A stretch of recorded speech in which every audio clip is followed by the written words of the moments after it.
ॐ वसोः पवित्रमसि शतधारं वसोः पवित्रमसि सहस्रधारं देवस्त्वा सविता पुनातु वसोः पवित्रेण शतधारेण सुप्वा कामधुक्षः।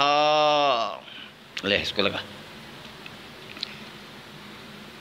नमो गुरुभ्यो गुरुपादुकाभ्यो नमः परेभ्यः परपादुकाभ्यः आचार्यसिद्धेश्वरपादुकाभ्यो नमो नमः श्री गुरुपादुकाभ्यः। ऐङ्कारह्रीङ्काररहस्ययुक्तं श्रीङ्कारगूढार्थमहाविभूत्याम् ओङ्कारमर्मप्रतिपादिनीभ्यां नमो नमः श्रीगुरुपादुकाभ्याम्।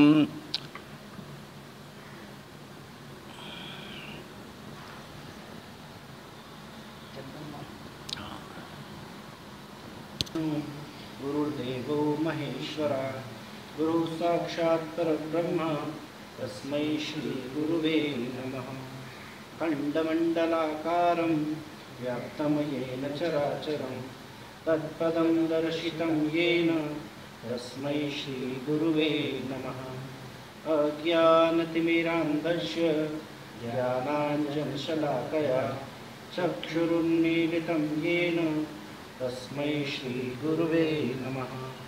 ब्रह्मानन्दं परमसुखदं केवलं ज्ञानमूर्तिं द्वन्द्वातीतं गगनश्रद्धशं तत्त्वमस्यादिलक्षयम् एकं नित्यं विमलमचलं सर्वदी साक्षिभूतं भावातीतं त्रिगुणरहितं सद्गुरुं त्वां नमामि। ज्ञानमूलं गुरुर्मूर्तिः पूजामूलं गुरुः पदं मन्त्रमूलं गुरुर्वाक्यं मोक्षमूलं गुरुः कृपा। नित्यशुद्धं निराभासं निराकारं निरञ्जनं नित्यबोधं चिदानन्दं तस्मै श्रीगुरुवे नमः। ॐ अवधूत सदानन्द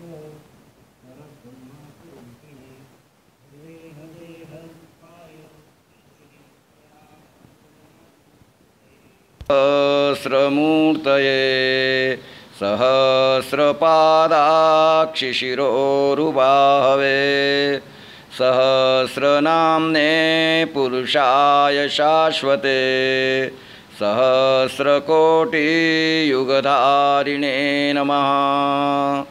आनन्दमानन्दकरप्रसन्नं ध्यानस्वरूपं निजबोधरूपं योगीन्द्रमीड्यं भवरोगवैद्यं श्रीसद्गुरुं नित्यमहं नमामि।